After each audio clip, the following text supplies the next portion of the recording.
Welcome to season 1 of the Resilient Dad Show. When I became a single dad and had to navigate social parenting issues and the complexity of the family legal system, I felt confused and alone with nowhere to turn. That's why I've created the Resilient Dad Show, a place that I so badly needed and wish had been available during the grueling and challenging times of working through my own experience. This show will feature industry experts in mental health, social services, and personal development, along with resilient dad role models whose stories of overcoming the challenges of co-parenting will create a new vision for the life you and your kids deserve. If you have any questions or want to suggest a future guest on the show, please visit resilientdad.fm for more information. Hey guys, Pat here from Resilient Dad, and on today's episode, we've got the pleasure of Chris Decker joining us. Chris, welcome back on the show. Hey, what's going on? I'm happy to be a repeat personality here on the show. I am a huge supporter of the vision and the mission for Resilient Dad podcast. So anytime that I get the opportunity to talk about being a dad and prioritizing family and sharing stories, always down. I really appreciate in terms of your support and your effort to help push this mission and being so vulnerable and open to discussing, your own stories and experiences. So yeah, absolutely. Just right off the bat here, on that topic of vulnerability is initially sharing stuff that I thought I would never share with another human being. The more I do that, like at first, okay, what does it mean to be vulnerable and how does this actually lead to anything development wise? How could this make you a more resilient dad? Well, there are probably some hurts or some things from your past that you've never shared with anybody. If you share that with a trusted person once, even if it's clunky, even if it's like really hard to do and you have to share that through tears, whatever it takes, you share that one time. Then it starts to loosen its grip on you a little bit. You share it again, loosens its grip. You share it again, loosens its grip. And eventually you get to rewrite your story and the meaning behind why these things happened. They were not happening to you. Eventually you start to see how a benevolent force in the universe has been crafting these things to build you into the person that you are today. But you only see that if you start to share these things, if you embrace that vulnerability. This is a closely held belief for myself. I don't know if you have experienced anything similar, Pat.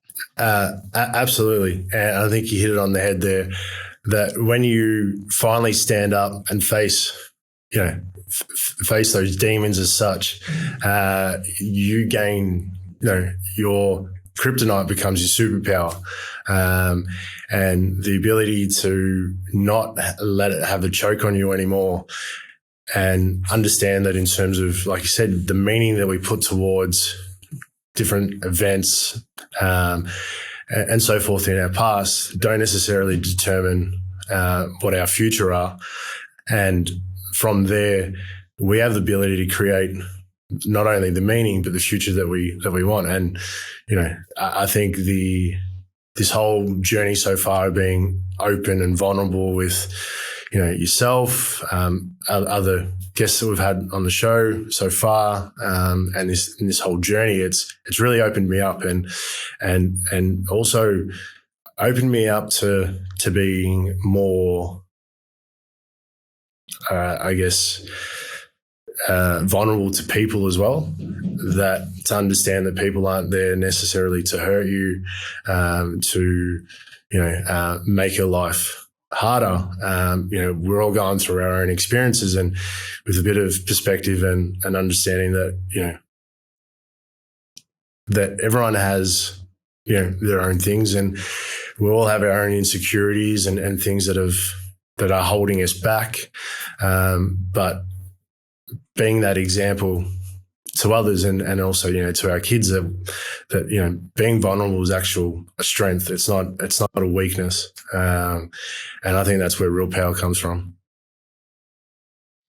You see, we have to ask ourselves, what are we actually afraid of when it comes to should I be vulnerable or not? What are we actually afraid of? And this fear is largely just a smokescreen. It is not real. And the fear might go something like this.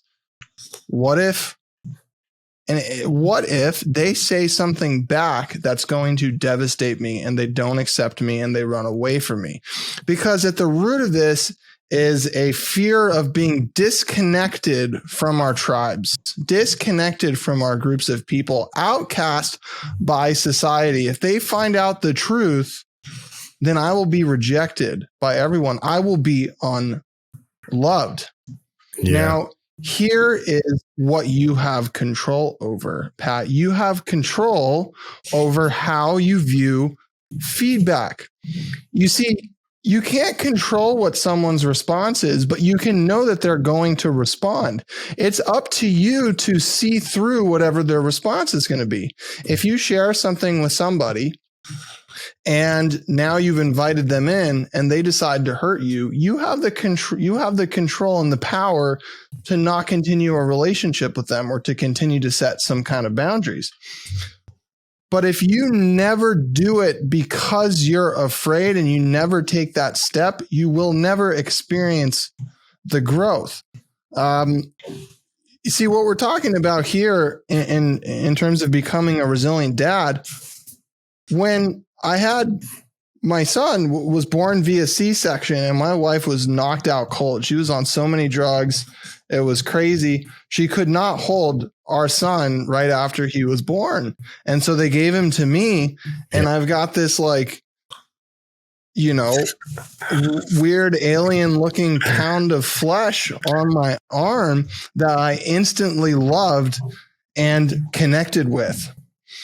And to later in life be told by a court system or by an attorney or through any kind of, child protective services here in the United States, I'm not sure what it's called in Australia, to be told that you cannot access this person that you love to the ends of the earth is heart-wrenching. And it is something that as a man, you're told, oh yeah, guys just don't cry. Men don't cry. There's no crying in baseball. It's easy to try and be stoic through this process. But that stoicism's not going to get you anywhere. That's not going to get you to the other end of whatever grief that you need to experience to eventually live a healthy and integrated life that is required, that the court system is looking to see, is this somebody that is responsible and has their act together and should be a parent. And the thing is, if you stay in all that fear and all that negativity, it's going to impact all the things in your life. And they're going to look at you and say, no, that kid's going with their mom. And that's just how it works. It's really sad that that the bigger picture is not looked at when viewing a situation like that. I don't think any parent could have their child removed from them and not have the emotions. And I guess if you don't have the mindset and strength prior to that, it's very easy for you to spiral down into a dark path. I've been there, and I was fortunate that I had love and support around me during those times. But even with that love and support, I still had those continuous negative experiences in my thoughts constantly. It was like someone was chasing me from behind, constantly, that just wouldn't leave me alone. It's counting the days until I get to go to court to hopefully see my son. And, I'm hoping that I'll get X amount of hours or, an extra day or so, with him than I have been before. And I'm very fortunate that with those experiences through court, I was fortunate that in terms of the court, or whether in terms of it was the lawyers or attorneys or the judge, was able to enforce that I have consistent time with my son. Where I've seen, one of the first times I ever went to court, I remember seeing a dad there absolutely in tears, bawling his eyes. And not until sort of after being to court a few times, I could really understand what that dad was feeling. And, as you were saying, having that perspective of, if Chris is going through something and he's having a tough day, and today, he might not be such a nice guy, but stopping and thinking before making a judgment on Chris, it's not Chris that is, having these experiences. It's the events. It might be the events or the things that he's going through that we don't understand. And if we take a moment to just be empathetic of people's reactions, feelings, and not take it as a personal, judgment or rejection, as you mentioned before, then our interactions with one another, are far greater. And then that person doesn't feel that in terms of, well, why's Pat got the shits with me, in terms of I'm going through this experience, and it's just because I just not having any empathetic or understanding or trying to understand what the other person is going through. And as I was mentioning before, I don't think any parent could ever really be completely okay and fine with having their child removed. And just because we're dads and we're males, as you're saying, like I've seen some of the strongest men, fall to their knees because of this experience. And it's just because they're going through the experience and the emotion of grief, of loss. Mm-hmm. I remember getting into that car after being told, if you wanted to see your son again, you're going to have to go through the court system, like absolutely bawling my eyes out, uncontrollably for hours. Because it's like, I've been told that I'm not going to be able to see my son. And I don't think there's any greater pain. You could have chopped my arm off and it wouldn't have hurt as much during that time. But having that going through that experience is very traumatic for any parent, whether you're a mother or a father. You see, I think you're saying so many, like you're hitting on so many interesting topics here. And, as a dad in that situation, it's easy to now feel shame to think I must be worth less because of the situations and circumstances that are happening around me. You might feel worth less, and that's looked at, that's shame. And what happens when we feel ashamed? We are taking heavy doses of self-criticism. We are beating the shit out of ourselves. Yeah. We are engaging in anger. We are engaging in blame and shifting the blame and trying to find some sort of answer as to whatever got you into that situation. It can feel really good to just blame something, but it's not going to get you anywhere if you stay there. That shame is self-inflicted and you don't have to live there anymore. On the other hand, you have guilt, and guilt is kind of closely related to shame. Guilt ultimately leads to reconciliation. It's taking accountability for, okay, I'm in this really shitty situation. I'm possibly not going to be able to see my son this month. What was my part? What was my accountability? What did I do that led me here? And that fearless examination of the realities and circumstances of your life and the things that you did that led you there is the only way that you'll be able to change for a better future. But if you're living in shame, you will never get there. Step one is to exit that shame immediately. You are not worth less. Here's a story. There's a guy, and he showed me $100 bill, and he says, "Hey, do you want this $100 bill?" He holds it out, and I say, "Yeah, I'd love a $100 bill." He's like, "All right, cool. Yeah, it's $100."